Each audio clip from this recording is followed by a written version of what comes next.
tembikar dan fragmen-fragmen keramik Tiongkok. Guys, jangan lupa like, subscribe, dan komen ya kan.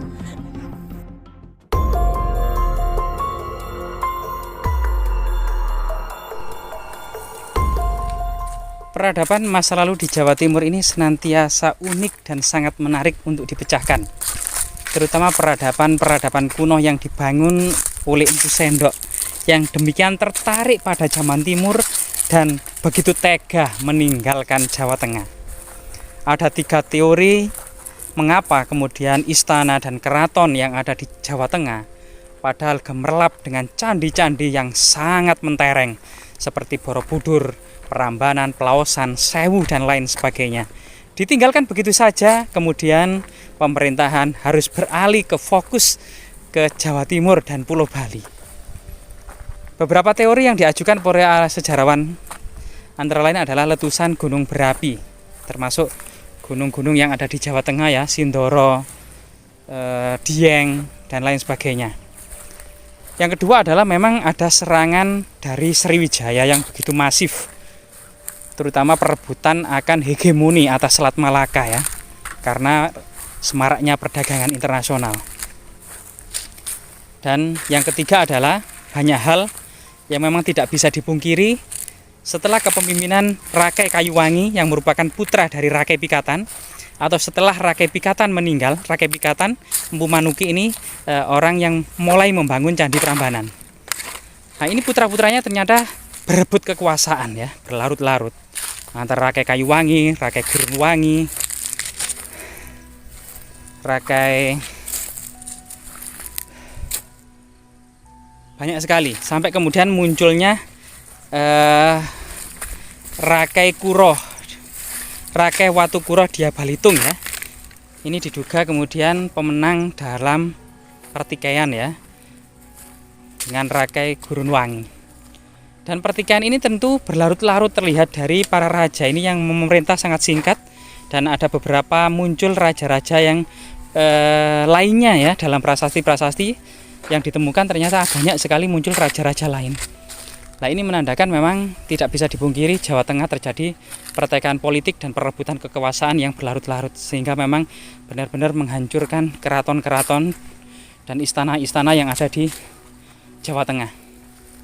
Kemudian Empu Sendok mulai tahun 929 memindahkan ya ibu kota ke Jawa Timur. Pertama-tama Makadatuan I Tamlang atau Tembelang saat ini di Jombang. Kemudian berpindah ke Makadatuan I Watugalo yang saat ini ya Desa Watugalo di Jombang. Kemudian pada masa cicitnya ini kemudian istana sudah berada di Watan, Istana Watan yang sekitar sekarang sudah berada di Kabupaten Madiun ya. Dan ini berpindah-pindah terus. Dan kemudian pada masa Airlangga juga ternyata Airlangga juga dalam menyatukan Jawa Timur juga tidak semulus yang diharapkan. Perang berlarut-larut sehingga kemudian Airlangga berhasil menyatukan. Bahkan untuk pertama kali istana di Watan Mas di lereng Gunung Penanggungan ini pun dihancurkan oleh musuh ya, raja perempuan Diatulodong dari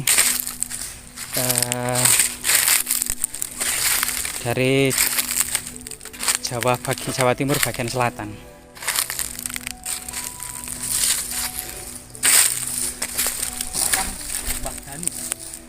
Mbah Danu, Kebon Danu.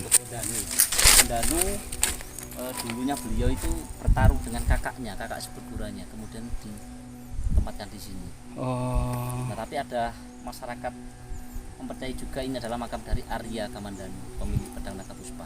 Oh. Jadi di dalam hutan yang dekat dengan situs-situs Airlangga ya, yang di Desa Patakan ini ternyata ada sebuah makam kuno.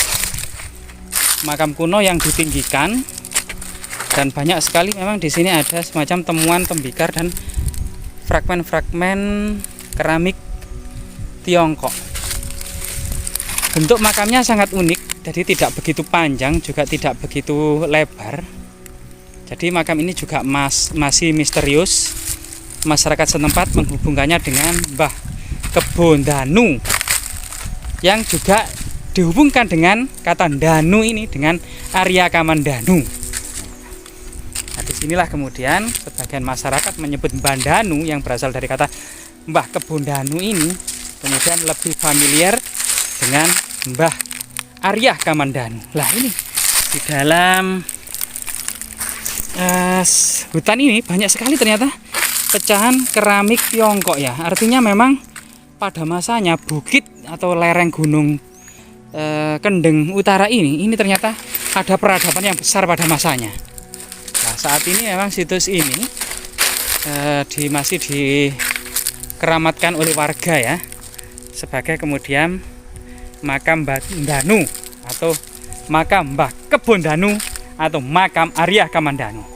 Jadi makam Arya Kamandanu sudah ditemukan di Lamongan, tepatnya di Desa Patakan, Kecamatan Sambeng, Kabupaten Lamongan, Jawa Timur. Luar biasa sekali ya. Tapi memang di antara arkeolog masih memperdebatkan ekstensi makam ini di masa kuno, karena struktur batu keliling ini kemungkinan diambil dari bangunan candi di dekatnya, karena ini bukan bangunan yang asli karena terdiri dari bongkahan-bongkahan atau fragmen-fragmen batuan candi. Begitu juga makamnya juga dibangun dari fragmen-fragmen batuan candi, yang biasanya kalau asli itu memang baik kemudian bagian bawah makam ini adalah batu candi dalam keadaan utuh dan sistemnya tanpa spis ya, tanpa spis sedikit pun. Jadi semuanya batunya itu seharusnya utuh semua dan tanpa spis. Begitu juga makamnya itu harus utuh semua tanpa spis, atau bahkan makam-makam ini dengan spis semacam adonan luluh ya, adonan luluh untuk tembok ya. Nah ini. Tapi bagaimanapun juga kita tetap menghormati tradisi yang ada di masyarakat, dan ini merupakan bagian dari cerita tutur yang ada di masyarakat. Disinilah makam Mbah Danu atau Mbah Kebon Danu atau makam Arya Kamandanu.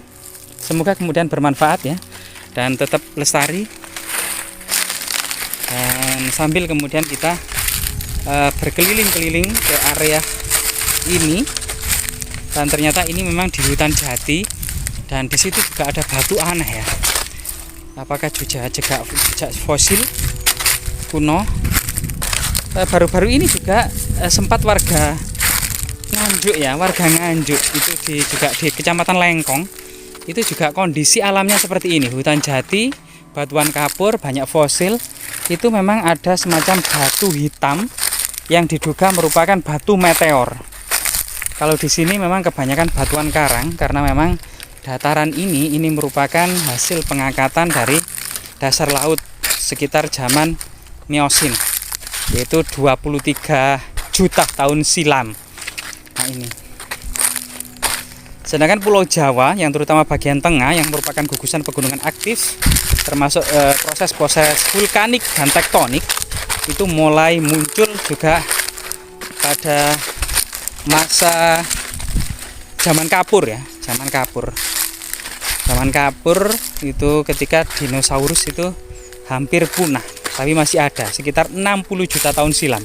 Karena dinosaurus sendiri ini diperkirakan punah secara keseluruhan untuk mengakhiri masa Jurassik atau zaman kapur itu yaitu 50 juta tahun silam. Sedangkan setelah kemudian bagian tengah Pulau Jawa ini terbentuk, termasuk Sumatera, memang Pulau Jawa ini terbentuk bagian barat terlebih dahulu, yaitu pada sekitar 60 juta tahun silam. Kemudian pada zaman Miosin itu terbentuk bagian timur ya, terbentuk timur yang awalnya menyatu ya antara Pulau Sumatera dengan Jawa, karena ini ada semacam cincin vulkanik ya, ring of fire. Dan kemudian letusan Krakatau beberapa kali inilah yang kemudian memutuskan antara Jawa dan Sumatera. Begitu juga ada sebuah gempa tektonik yang dahsyat yang memutus antara Jawa Timur dan Pulau Bali. Nah, ini adalah sebuah proses ya, proses terbentuknya Pulau Bali dan Pulau Jawa serta Pulau Sumatera, karena benar-benar aktivitas vulkanik, benar-benar berada di atas ring of fire, cincin vulkanik aktif yang hingga saat ini, yang cenderung dari proses vulkanik dan tektonik inilah Pulau Jawa terbentuk, sehingga kemudian banyak sekali tinggalan-tinggalan kerajaan-kerajaan kuno ini terpendam di dalam tanah. Sebagian masih terlihat di permukaan berupa bongkahan maupun masih utuh, tapi sebagian besar juga sudah tertutup oleh lapisan-lapisan tanah. Semoga kemudian situs-situs seperti ini memberikan kemaslahatan bagi masyarakat desa setempat, tetap menjadi monumen budaya yang tidak ternilai harganya, termasuk sebagai objek wisata, budaya, edukasi, sejarah, dan religi juga. Dan jas merah, jangan sekali-kali melupakan sejarah.